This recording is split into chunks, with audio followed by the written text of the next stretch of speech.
Mudança nos testes ou no tempo dos testes para cada equipe e Ferrari mudando o cronograma com o pacote que está gerando muita expectativa. Vamos falar sobre tudo isso agora. Olá, amigo do Ressaca Motor, seja bem-vindo a mais um vídeo. Eu sou Matheus Pucci, estamos de volta ao normal aqui no canal.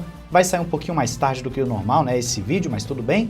Vamos começar aqui este vídeo falando de testes para o segundo semestre, inclusive afetando 2026. É aquele negócio do escalonamento que a gente já conhece. Na tabelinha que eu tô pegando como cola do motorsport.com, você tem o seguinte: a McLaren tem 70% do multiplicador, o que significa que ela vai poder fazer 224 corridas de túnel de vento, e o tempo de funcionamento desse vento é de 56 horas, enquanto a ocupação do túnel de vento é de 280 horas. Então você vê que vai sendo discriminado na tabelinha o que cada equipe pode fazer. Você tem, por exemplo, o CFD da McLaren em 4.2, que são as simulações, né, que nós temos virtuais. A Mercedes vem na segunda posição, então ela acaba tendo um prejuízo em relação às suas rivais diretas, como ali Ferrari e Red Bull. Se você for ver bem, a Williams, por estar tendo uma temporada melhor do que aí as suas rivais de meio de pelotão, acaba tendo um prejuízo, entre aspas, justamente no desenvolvimento, assim como você vai ter a Alpine,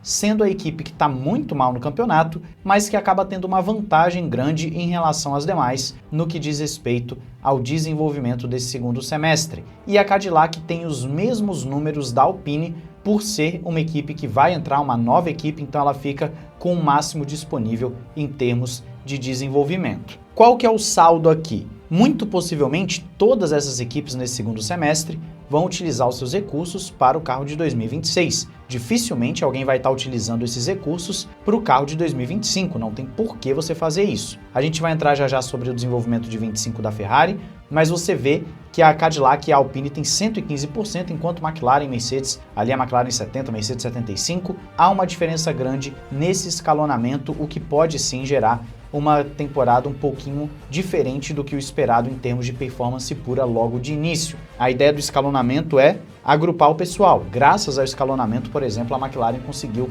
esse salto exponencial de performance que nós tivemos de 2023 para cá e vai ajudando também a não deixar uma equipe sair muito, por mais que a própria McLaren esteja à frente das rivais em termos de performance pura. Então, é uma tabelinha interessante. Eu acredito que para o ano que vem a gente pode ter uma mudança grande, principalmente aí no meio de pelotão, em termos de força. E se a Mercedes realmente tiver o melhor motor para o ano que vem, como está sendo especulado, aí nós temos, por exemplo, a McLaren, a Mercedes e a Williams ficando com bem menos tempo de desenvolvimento do que suas rivais diretas, o que pode ser prejudicial em algum momento. Mas é claro que eu quero saber a sua opinião sobre tudo isso aí nos comentários, se você acha que vai ter uma grande diferença para o ano que vem com o novo regulamento ou não. Fala aí.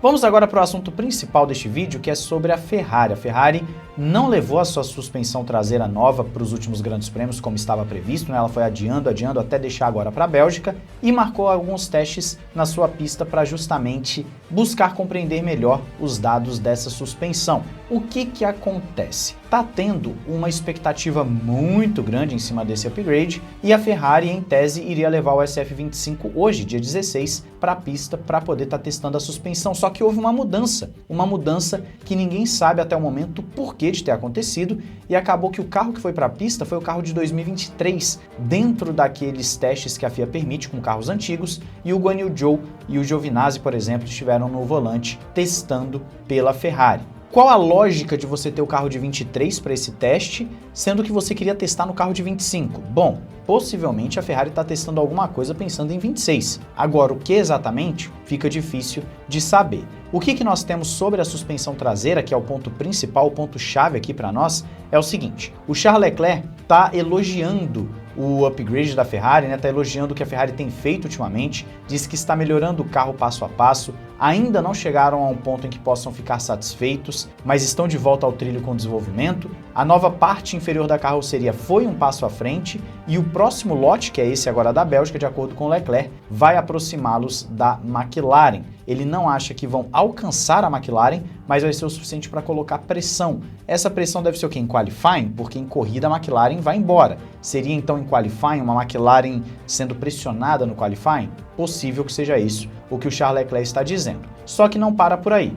O novo eixo traseiro, que foi projetado para manter essa plataforma aerodinâmica mais próxima da janela ideal, onde fornece consistentemente a maior força descendente, é o grande trunfo que a Ferrari está esperando para essa segunda parte de 2025. E a expectativa, inclusive o tema, né, o título da matéria do Automotor no Esporte é "A McLaren finalmente está em perigo", para você ver como existe uma expectativa em cima dessa atualização, e a própria Ferrari já falou muito sobre essa atualização. A mais recente especificação dessa parte inferior da carroceria que o Leclerc citou, que estreou na Áustria, já se provou boa. A janela aerodinâmica foi sim ampliada, mesmo que ligeiramente. A atualização tornou o carro mais previsível e também tem dado mais confiança aos pilotos. Na Áustria mesmo o Leclerc correu bem, foi até o pódio, e em Silverstone, por erros individuais, a Ferrari não teve um resultado mais expressivo. Então você vê que o carro começou a melhorar, mas talvez tenha começado a melhorar tarde demais.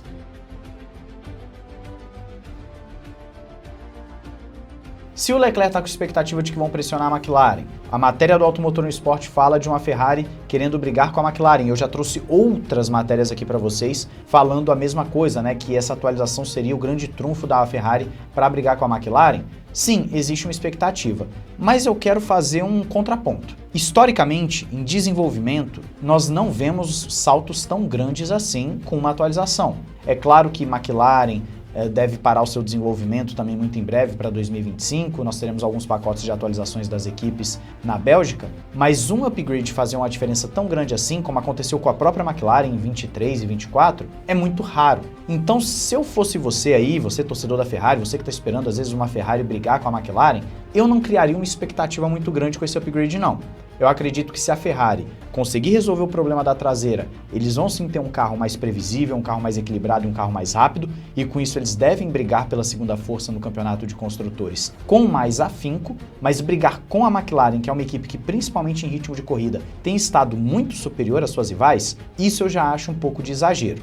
É claro que seria muito bom para a temporada uma Ferrari simplesmente ressurgir e começar a ganhar corridas e brigar de igual para igual com a McLaren. Seria ótimo, porque nós não estamos vendo uma Red Bull ter força para isso, apesar de que nós vamos ter um outro vídeo sobre Red Bull também e upgrades. Nós não estamos vendo a Mercedes também ter força para isso, e aí nesse caso seria muito bom alguém conseguir brigar com a McLaren para dar um caldo aí nessa disputa, inclusive até para atrapalhar um pouquinho o Piastri e o Norris nessa briga pelo título e ver quem consegue minimizar os danos. Mas é muito difícil, gente. Se eu fosse você, realmente não colocaria muita expectativa em cima desses upgrades de Ferrari, Red Bull, Mercedes, porque a McLaren possivelmente vai continuar a força dominante em 2025. O período para você ganhar aquela performance absurda já foi nessa primeira parte de temporada. Agora já não é mais, tá? Então, muito difícil, torço para que aconteça, mas é muito difícil. Eu quero saber a sua opinião aí nos comentários. Não esqueça de se inscrever e ativar o sininho para não perder nada aqui no Ressaca Motor.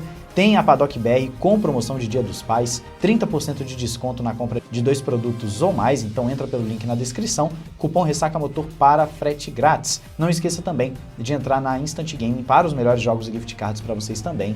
Um grande abraço, valeu e falou!